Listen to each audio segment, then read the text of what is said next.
ഒരു മുസ്ലിമായ മനുഷ്യൻ ഏത് പ്രതിസന്ധി ഘട്ടത്തിലും ഏത് വെല്ലുവിളികൾക്കിടയിലും എത്ര വലിയ ഭീഷണ പരീക്ഷണങ്ങൾ അവന്റെ നേർക്ക് വന്നാലും ഏത് പ്രലോഭനങ്ങൾ ഉണ്ടായാലും പ്രകോപനങ്ങൾ ഉണ്ടായാലും ഒരിക്കലും തന്റെ വിശ്വാസം അളവ് അതിൽ നിന്ന് വ്യതിചലിക്കുകയോ വിശ്വാസത്തിൽ നിന്ന് അളവ് പുറകോട്ട് പോകുകയോ ചെയ്യാൻ പാടില്ല. വിശ്വാസത്തിന് വേണ്ടി ഏത് ത്യാഗവും അതിന്റെ അങ്ങേയറ്റം വരെ സഹിക്കണം എന്നുള്ള വലിയ സന്ദേശമാണ് ഇബ്രാഹിമി ചരിത്രം നമ്മെ അനുസ്മരിപ്പിക്കുന്നത്. ഇബ്രാഹിം നബി അലൈഹി സ്വലാത്തു വസ്സലാമിന്റെയും മകൻ ഇസ്മായിൽ അലൈഹിസ്സലാമിന്റെയും ഇസ്മായിൽ നബിയുടെ ഉമ്മ ഹാജർ റളിയല്ലാഹു അൻഹയുടെയും ഒക്കെ ചരിത്രങ്ങളിൽ നിന്ന് നമുക്ക് കിട്ടുന്ന നമ്മെ ഉണർത്തുന്ന ഏറ്റവും വലിയ സന്ദേശം അതാണ്. ഇബ്രാഹിം നബി അലൈഹി സ്വലാത്തു വസ്സലാമിനെ അനുസ്മരിച്ചുകൊണ്ട് ഒരു മുസ്ലിമായ മനുഷ്യന് അവന്റെ ഇസ്ലാം തന്നെ ശരിയാകുകയില്ല. അവന്റെ ഇസ്ലാമിൽ ഒരു കാര്യവും ശരിയാവുകയില്ല. നമുക്കറിയാലോ, നാം ഓരോ ദിവസവും 5 നേരവും നിർബന്ധമായും ഇബ്രാഹിം നബി അലൈഹി സ്വലാത്തു വസ്സലാമിനെ നമ്മൾ പറഞ്ഞിരിക്കണം. നമ്മുടെ നിസ്കാരത്തിൽ അല്ലാഹുമ്മ സ്വല്ലി അലാ സയ്യിദിനാ മുഹമ്മദിൻ വഅലാ ആലി സയ്യിദിനാ മുഹമ്മദ് കമാ സ്വല്ലൈത അലാ ഇബ്രാഹിം, ഇങ്ങനെ ഇബ്രാഹിം നബി അലൈഹി സ്വലാത്തു വസ്സലാമിനെ സ്മരിക്കാതെ, അവിടത്തെ പറയാതെ, ആ കുടുംബത്തിനെ അനുസ്മരിക്കാതെ ഒരു മുസ്ലിമായ മനുഷ്യന് നിലനിൽക്കില്ല. അനിത്തബിഉ മില്ലത ഇബ്രാഹിം ഹനീഫ, അല്ലാഹു തആല വിശുദ്ധമായ ഖുർആനിൽ പറഞ്ഞു, ഇബ്രാഹിം നബി അലൈഹി സ്വലാത്തു വസ്സലാമിന്റെ സരണി നിങ്ങൾ പിന്തുടരണം. ഇബ്രാഹിം നബി അലൈഹി സ്വലാത്തു വസ്സലാമിന്റെ സരണിയുമായി നമ്മുടെ ഈ മുത്ത് റസൂലുള്ളാഹി സ്വല്ലല്ലാഹു അലൈഹി വസല്ലമ കൊണ്ടുവന്ന സരണി വളരെയധികം ബന്ധപ്പെട്ട് കിടക്കുന്നതും ഇബ്രാഹിമി സരണിയിലെ കുറെ കാര്യങ്ങൾ നമ്മുടെ നിയമമാക്കി നമുക്ക് ചര്യയാക്കി തന്നതുമാണ്. ഇബ്രാഹിം നബി അലൈഹി സ്വലാത്തു വസ്സലാം ഹുവ സമ്മാകുമുൽ മുസ്ലിമീൻ, നമുക്ക് അഡ്രസ് ഉണ്ടാക്കി തന്നത് ഇബ്രാഹിം നബി അലൈഹി സ്വലാമാണ്. അല്ലാഹു പറയാണ്, ഹുവ സമ്മാകും, ഇബ്രാഹിം നബിയാണ് നിങ്ങൾക്ക് പേര് വെച്ചത് അൽ മുസ്ലിമീൻ, മുസ്ലിമീൻ എന്നുള്ള പേര്, മുസ്ലിം എന്നുള്ള പേര് നിങ്ങൾക്ക് നൽകിയത് ഇബ്രാഹിം നബി അലൈഹി സ്വലാത്തു വസ്സലാമാണെന്ന്.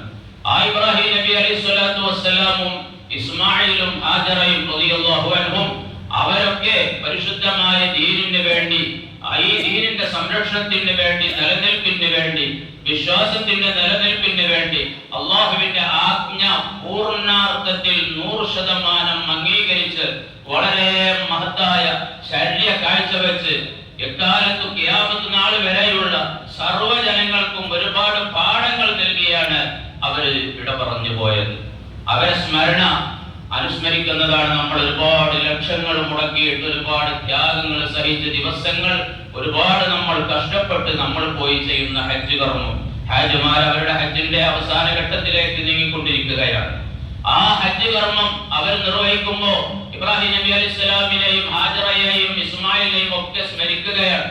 ആ സ്മരണയുമായി ബന്ധപ്പെട്ട കർമ്മങ്ങളാണ് അവിടെ നടക്കുന്നത്. ഏറെക്കുറയും മഹാന്മാരെ അനുസ്മരിക്കാൻ പാടില്ല, മരിച്ചുപോയവരെ അനുസ്മരിക്കാൻ പാടില്ല, അവരെ അനുസ്മരിച്ചുകൊണ്ട് കാര്യങ്ങളൊന്നും നടത്താൻ പാടില്ല എന്ന് പറയുന്ന ബുദ്ധിശൂന്യരായ വിവരദോഷികളായ കുറെ ആളുകളുണ്ട്. അവരൊക്കെ എന്തിനാണ് പണം മുടക്കിക്കൊണ്ട് ഇത്ര ത്യാഗം സഹിച്ചുകൊണ്ട് അങ്ങോട്ട് പോകുന്നത് എന്ന് പലപ്പോഴും നമ്മൾ ചിന്തിക്കാറുണ്ട്. അവരെ അനുസ്മരിക്കാതെ, അമ്പിയാക്കളെ അനുസ്മരിക്കാതെ, ശുഹദാക്കളെ, സ്വാലിഹീങ്ങളെ, ഇവരൊന്നും അനുസ്മരിക്കാതെ പരിശുദ്ധമായ ദീനിന് തന്നെ നിലനിൽക്കില്ല എന്ന വലിയ പാഠം ഇതിലൊക്കെ ഉണ്ട്. പരിശുദ്ധമായ ഖുർആനിൽ ഒരുപാട് സ്ഥലങ്ങളിൽ അമ്പിയാക്കന്മാരെ അനുസ്മരിക്കാൻ പറഞ്ഞിട്ടുണ്ട്. സ്വാലിഹീങ്ങളെ അനുസ്മരിക്കാനുള്ള സന്ദേശം റസൂലുള്ളാഹി സ്വല്ലല്ലാഹു അലൈഹി വസല്ലം തങ്ങൾ നമുക്ക് നൽകിയിട്ടുണ്ട്. ഞാൻ അതിലേക്കൊന്നും വിശദമായി പോകുന്നില്ല. അപ്പൊ ഞാൻ പറഞ്ഞു വരുന്നത്, നമ്മളൊക്കെ എന്തെങ്കിലും ചെറിയ പ്രയാസങ്ങൾ വരുമ്പോഴേക്ക്, ചെറിയ പ്രതിസന്ധി നേരിടുമ്പോഴേക്ക് നമ്മൾ ഇനി മതി, എനിക്ക് ആവൂല എന്ന് പറഞ്ഞ് നമ്മുടെ വിശ്വാസത്തിൽ നിന്ന് പുറകോട്ട് പോകുന്ന ഒരുപാട് ആളുകളുണ്ട്. കർമ്മങ്ങൾ മാറ്റിവെക്കുന്ന, ചെറിയൊരു അസുഖം വരുമ്പോഴേക്ക്, ചെറിയൊരു ക്ഷീണം വരുമ്പോഴേക്ക് ചെയ്യുന്ന ആരാധനകളൊക്കെ മാറ്റിവെച്ച് ഇനി ക്ഷമിക്കാൻ കഴിയില്ല, എന്റെ ക്ഷമയുടെ അങ്ങേയറ്റം എത്തിയിട്ടുണ്ട് എന്നൊക്കെ പറഞ്ഞ് നാം ഒരുപാട് പരിതപിക്കുന്ന ആളുകളെ കാണാറുണ്ട്. അതാണ് ഞാൻ തുടക്കത്തിൽ പറഞ്ഞത്, ഏത് രോഗമുണ്ടായാലും, ഏത് പരീക്ഷണം ഉണ്ടായാലും, ഏത് പ്രതിസന്ധി ഉണ്ടായാലും, ഏത് ആപൽഘട്ടങ്ങൾ ഉണ്ടായാലും, അണവ് വിശ്വാസത്തിൽ വ്യതിചലിക്കാതെ, കർമ്മങ്ങളിൽ വീഴ്ച വരുത്താതെ, വിശ്വാസത്തിന്റെ പേരിൽ ഒരു വിട്ടുവീഴ്ചക്കും തയ്യാറാകാതെ നാം അടിയുറച്ചു നിൽക്കണം. ഈമാനിൽ അടിയുറച്ചു നിൽക്കുകയും പരമാവധി സാധിക്കുന്ന കർമ്മങ്ങളൊക്കെ ചെയ്യാൻ ശ്രമിക്കുകയും വേണമെന്ന് ഇബ്രാഹിം നബി അലൈഹി സ്വലാത്തു വസ്സലാമിന്റെ ചര്യ നമ്മെ ഉണർത്തുന്നുണ്ട്. അനിത്തബിഉ മില്ലത ഇബ്രാഹിം, ഇബ്രാഹിം നബി അലൈഹി സ്വലാമിന്റെ മില്ലത്ത് നിങ്ങൾ പിന്തുടരണം, ഇബ്രാഹിമിന്റെ സരണി നിങ്ങൾ അനുധാവനം ചെയ്യണമെന്ന് വിശുദ്ധമായ ഖുർആൻ നമ്മോട് ഉത്ബോധിപ്പിക്കുന്നതിൽ ഇങ്ങനെയുള്ള ഒരുപാട് സന്ദേശങ്ങൾ നമുക്കുണ്ട്. അതുകൊണ്ട് പ്രിയമുള്ളവരെ, നാം ഏത് ബുദ്ധിമുട്ടുണ്ടായാലും നമ്മുടെ വിശ്വാസത്തിൽ നിന്ന് പുറകോട്ട് പോകാൻ പാടില്ല. ആര് നമുക്ക് എന്ത് തരാ എന്ന് പറഞ്ഞ് പ്രലോഭിപ്പിച്ചാലും ഒരിക്കലും നാം പുറകോട്ട് പോകാൻ പാടില്ല. നമുക്ക് കാണാൻ ചില ആളുകളൊക്കെ, പുത്തനാശയക്കാരായ ചില ആളുകൾ, ചിലർക്കൊക്കെ എന്തെങ്കിലും സഹായങ്ങൾ ഓഫർ ചെയ്യുമ്പോഴേക്ക് വീട് നിർമ്മിക്കാൻ, മകളുടെ വിവാഹത്തിന് വേണ്ടി, അതേപോലെ രോഗ ചികിത്സയ്ക്ക് വേണ്ടിയൊക്കെ സഹായങ്ങൾ ഓഫർ ചെയ്യുമ്പോഴേക്ക് അഹ്ലുസ് സുന്നത്തി വൽ ജമാഅത്തിന്റെ അഖീദയിൽ നിന്ന് പുറകോട്ട് പോകുന്ന ആളുകളെ നമുക്ക് കാണാൻ സാധിക്കാറുണ്ട്. ഇവിടെ ഭൗതികമായ താല്പര്യം വെച്ചുകൊണ്ട്, മുന്നിൽ വെച്ചുകൊണ്ട്, പ്രലോഭനങ്ങൾക്ക് വഴങ്ങിക്കൊണ്ട് വിശ്വാസം അടിയറ വെക്കുന്ന, വിശ്വാസത്തിൽ നിന്ന് വ്യതിചലിച്ചു പോകുന്ന ആളുകള് ഇബ്രാഹിം നബി അലൈഹി സ്വലാമിന്റെയും ഇസ്മായിൽ നബിയുടെയും ഒക്കെ ചരിത്രം ഒരു ആവർത്തി വായിക്കേണ്ടതുണ്ട്. വലിയ പാഠങ്ങൾ നമുക്ക് അതിലൊക്കെയുണ്ട്. ഞാൻ വിശദമായി പറയുന്നില്ല. ഇബ്രാഹിം നബി അലൈഹി സ്വലാത്തു വസ്സലാമിനെയും കുടുംബത്തിനെയും അനുസ്മരിച്ചുകൊണ്ടാണല്ലോ നമുക്ക് ഉദയത്ത് നിലനിർത്തി തന്നത്. ഉദയത്ത് ഇന്നും നാളെയും മറ്റന്നാളും ഒക്കെ നമുക്ക് ഉദയത്ത് അറുക്കാനുള്ള ദിവസങ്ങളാണ്. ഏറ്റവും നല്ലത് ഇന്നത്തെ ദിവസമാണ് സാധിക്കുന്നവർക്ക്. അതിന് സാധ്യമാകാത്തവർക്ക് വരും ഭാവിയിൽ വർഷങ്ങളിൽ അല്ലാഹു തആല അതിന് തൗഫീഖ് പ്രദാനം ചെയ്യുമാറാവട്ടെ. ഇങ്ങനെ ഇബ്രാഹിം നബിയും കുടുംബവുമായി ബന്ധപ്പെട്ടുകൊണ്ടിരിക്കുന്നതാണ് നമ്മുടെ വിശുദ്ധമായ ഇസ്ലാമും വിശ്വാസവും കർമ്മങ്ങളും ഒക്കെ. ഒരുപാട് കാര്യങ്ങളുണ്ട്, ഞാൻ ഇതിലേക്കൊന്നും വിശദമായി പോകുന്നില്ല.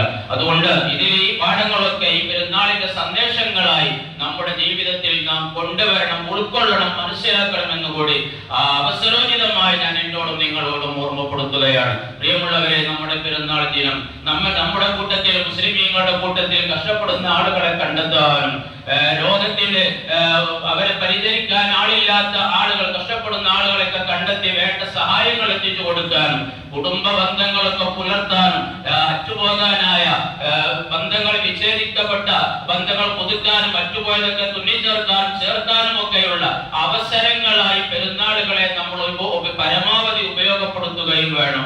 ഇതൊക്കെ പെരുന്നാളിൽ നമ്മൾ ചെയ്യേണ്ട കാര്യങ്ങളാണ്. അല്ലാതെ കുറെ ഭക്ഷണം കഴിച്ച്, കുറെ വിശ്രമിച്ച്, പിന്നെ വേറെ എങ്ങോട്ടെങ്കിലും ഒക്കെ ഒരർത്ഥവുമില്ലാത്ത യാത്രയും മറ്റുമൊക്കെയായി നമ്മൾ പോകുന്നതിനേക്കാൾ നല്ലത് ആദ്യം ഒന്നാം സ്ഥാനം കുടുംബ സന്ദർശനങ്ങൾക്ക് നൽകുക.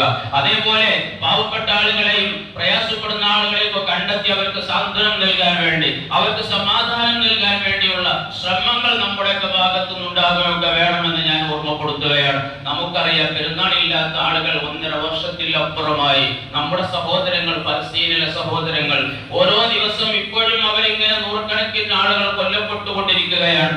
ആ കൊല്ലപ്പെടുന്നവരെക്കാൾ അതിന്റെ എത്രയോ ഇരട്ടി ആളുകളെ ജൂതന്മാര് പിടിച്ചുകൊണ്ടുപോകുന്നുണ്ട്. ആ പിടിച്ചുകൊണ്ടുപോകുന്ന ആളുകളെ, അവരിൽ പുരുഷന്മാരുണ്ട്, കുട്ടികളുണ്ട്, സ്ത്രീകളുണ്ട്, പലരുമുണ്ട്. അവരെ പറ്റി പിന്നീട് ഒരു അഡ്രസ്സുമില്ല. അവർ എന്തായി, എവിടെയാണുള്ളത് എന്ന് അവരെ ബന്ധപ്പെട്ടവർക്കോ അവരെ കൂട്ടുകാർക്കോ നാട്ടുകാർക്കോ അവരെ പറ്റി പിന്നെ ഒരു വിവരവുമില്ല. അത്രക്ക് ക്രൂരമായ ശിക്ഷ അവരെ ഏറ്റുവാങ്ങിക്കൊണ്ടോ അതല്ലെങ്കിൽ അവരെ അജ്ഞാത സ്ഥലങ്ങളിലേക്ക് കൊണ്ടുപോയി അവരെ വധിച്ചു കളയുക, എന്താ ചെയ്യുന്നത് നമുക്കാർക്കും അറിയില്ല. അത് പുറത്തു വരുന്നില്ല. ഒരുപാട് ആളുകൾ ഇതിനെ അവരെ കൊല്ലപ്പെടുകയാണ്. അവിടെ മുസ്ലിമീങ്ങൾ ഒരുപാടുണ്ട്. അവർക്ക് പെരുന്നാളില്ല, അവർക്ക് ആഘോഷങ്ങളില്ല, അവർക്ക് ഇതുപോലുള്ള സന്തോഷത്തിന്റെ ദിവസങ്ങളില്ല. ഏതെങ്കിലും നമ്മുടെ കൂട്ടത്തിൽ ആരെങ്കിലും നമ്മുടെ ഒരു സ്വകാര്യ പ്രാർത്ഥനയിൽ പടച്ചോനെ ആ പാവപ്പെട്ട പലസ്തീനുകൾക്ക് നീ സമാധാനം കൊടുക്കണേ എന്ന് ആരാ നമ്മുടെ കൂട്ടത്തിൽ ആത്മാർത്ഥമായി അവർക്ക് വേണ്ടി പ്രാർത്ഥിച്ചതുള്ളത്? നമ്മുടെ പ്രാർത്ഥനയിൽ എവിടെ ആരാ ഉൾപ്പെടുത്തിയത്? ആ കൈപൊക്കാൻ പറഞ്ഞാൽ ശൂന്യമായിരിക്കും, വളരെ വിരളമായിരിക്കും അവർക്ക് വേണ്ടി പ്രാർത്ഥിക്കുന്നവർ. നിർബന്ധമാണ് നമ്മൾ പ്രാർത്ഥിക്കൽ. നമ്മുടെ സ്വകാര്യ പ്രാർത്ഥനകളിലും മറ്റു പ്രാർത്ഥനകളിലും ഒക്കെ കഷ്ടപ്പെടുന്ന ഈ കോലത്തില്, അതിലേക്ക് സമാനമായ രൂപത്തിലൊക്കെ എവിടെയൊക്കെ മുസ്ലിമീങ്ങൾ കഷ്ടപ്പെടുന്നുണ്ടോ ആ കഷ്ടപ്പെടുന്ന മുസ്ലിമീങ്ങൾക്കൊക്കെ വേണ്ടി ഒരു വേള കൈ ഉയർത്തൽ, പടച്ചറപ്പിലേക്ക് ആത്മാർത്ഥമായ ഒരു യാചന നടത്തൽ നമുക്ക് നിർബന്ധമാണ്. പ്രിയമുള്ളവരെ, നമ്മുടെ കടമയാണ്. മുസ്ലിമീങ്ങൾ പരസ്പരമുള്ള ബാധ്യതയാണത്. അത് നാം നിലനിർത്തേണ്ടതുണ്ട്. ആ നിലക്കുള്ള പ്രാർത്ഥനകൾ നമ്മുടെ ഈ ശ്രേഷ്ഠമായ ദിനത്തിൽ നമുക്ക് വേണം. അതേപോലെ നേരത്തെ ഞാൻ പറഞ്ഞതുപോലെ നമുക്ക് സാധ്യമാകുന്ന സന്ദർശനങ്ങളൊക്കെ നടത്താൻ നമുക്ക് സാധ്യമാകണം. ഞാൻ അവസാനിപ്പിക്കുകയാണ്. റഹ്മുർ-റഹീമീനായ റബ്ബ് സുബ്ഹാനഹു വ തആല അവന്റെ പൊരുത്തത്തിലായി ജീവിക്കാൻ നമുക്കൊക്കെ തൗഫീഖ് പ്രദാനം ചെയ്യുമാറാവട്ടെ. റഹ്മുർ-റഹീമീനായ റബ്ബേ, ഞങ്ങൾക്ക് നീ സമാധാനം തരണേ അല്ലാഹ്. അല്ലാഹുവേ, ഞങ്ങളുടെ ജീവിതത്തിൽ വന്നുപോയ പാപങ്ങളൊക്കെ നീ പുറത്തു തരണേ അല്ലാഹ്. ശേഷിക്കുന്ന കാലം നിന്റെ ത്വഅത്തിലായി ജീവിക്കാൻ ഞങ്ങൾക്ക് നീ തൗഫീഖ് തരണേ അല്ലാഹ്. അല്ലാഹുവേ, ഇവിടെ പരാമർശിച്ച പോലത്തിൽ റഹ്മാനായ റബ്ബേ, ഫലസ്തീനിൽ അങ്ങകലെ ഫലസ്തീനിൽ ഒരുപാട് മുസ്ലിം സഹോദരങ്ങൾ നിഷ്ഠൂരമായി വധിക്കപ്പെടുന്നു, അവരക്രമങ്ങൾക്കിരയാകുന്നു, അവരുടെ എല്ലാം നശിപ്പിക്കപ്പെടുന്നു. അല്ലാഹ്, ആ നാട്ടിൽ നീ സമാധാനം നൽകണേ അല്ലാഹ്. ശേഷിക്കുന്ന മുസ്ലിമീങ്ങൾക്ക് സമാധാനത്തോടുകൂടി സ്വസ്ഥതയോടുകൂടി ജീവിക്കാൻ നീ അതിനുള്ള സാഹചര്യങ്ങളൊക്കെ ഉണ്ടാക്കി കൊടുക്കണേ അല്ലാഹ്. അല്ലാഹുവേ, അവരുടെ ശത്രുക്കളെ നീ പരാജയപ്പെടുത്തണേ അല്ലാഹ്. അവരുടെ ശത്രുക്കൾക്ക് അർഹമായ ശിക്ഷ നീ നൽകണേ അല്ലാഹ്. അല്ലാഹുവേ, ഈ മുഅല്ലമായ മുബാറക്കായ ദിവസത്തിന്റെ ബർക്കത്ത് കൊണ്ട് അല്ലാഹ് നീ സ്വീകരിക്കണേ റഹ്മാനെ. അവിടെ നീ ആ പ്രതിസന്ധി നീ അവസാനിപ്പിക്കണേ അല്ലാഹ്. അല്ലാഹുവേ, അവരുടെ മുസ്ലിമീങ്ങൾക്ക് നീ സമാധാനം കൊടുക്കണേ അല്ലാഹ്. കൊല്ലപ്പെട്ടവരൊക്കെ നീ ശുഹദാക്കളുടെ കൂട്ടത്തിൽ ഉൾപ്പെടുത്തണേ അല്ലാഹ്. അല്ലാഹുവേ, അനേകായിരങ്ങൾ പരിക്ക് പറ്റി കിടക്കുന്നവരുണ്ട് അല്ലാഹ്, അവർക്കൊക്കെ നീ ശിഫ നൽകണേ അല്ലാഹ്. നീ ശിഫ നൽകണേ അല്ലാഹ്. നീ ശാശ്വതമായ പരിഹാരങ്ങൾ നൽകണേ അല്ലാഹ്. അല്ലാഹുവേ, അതേപോലെ ലോകത്തിന്റെ ഏതെല്ലാം മുക്കുമൂലകളിൽ ഏതെല്ലാം കോണുകളിൽ പീഡനങ്ങൾ അനുഭവിക്കുന്ന മുസ്ലിമീങ്ങളുണ്ട്, അവർക്കൊക്കെ നീ സമാധാനം നൽകണേ അല്ലാഹ്. ഇസ്ലാമിന്റെ ഇസ്സത്ത് നൽകണേ അല്ലാഹ്. ഇസ്ലാമിന്റെ ശത്രുക്കൾക്ക് നീ ഇല്ലത്ത് നൽകണേ അല്ലാഹ്. അല്ലാഹുവേ, ഇസ്ലാമിനെ നീ ശക്തിപ്പെടുത്തണേ അല്ലാഹ്. അല്ലാഹുവേ, ഇസ്ലാമിന്റെ ശിആർ ഖിയാമത്ത് നാൾ വരെ നിലനിർത്താൻ ഞങ്ങൾക്കൊക്കെ നീ തൗഫീഖ് പ്രദാനം ചെയ്യണേ അല്ലാഹ്. അല്ലാഹുവേ, ഞങ്ങളുടെ ബന്ധങ്ങളൊക്കെ നല്ല ബന്ധങ്ങളായി നീ നിലനിർത്തി തരണേ അല്ലാഹ്. കുടുംബങ്ങളിലൊക്കെ നീ സ്നേഹം നൽകണേ അല്ലാഹ്. നാട്ടിൽ നീ സ്നേഹം നൽകണേ അല്ലാഹ്. പരസ്പര സാഹോദര്യം നീ നിലനിർത്തി തരണേ അല്ലാഹ്. ربنا تقبل منا إنك أنت السميع العليم وتب علينا إنك أنت التواب الرحيم وارحمنا بأنواع رحمتك يا أرحم الراحمين بحق صلى الله على محمد صلى الله عليه وسلم صلى الله على محمد صلى الله عليه وسلم اللهم صل على محمد يا رب صل عليه وسلم. السلام عليكم.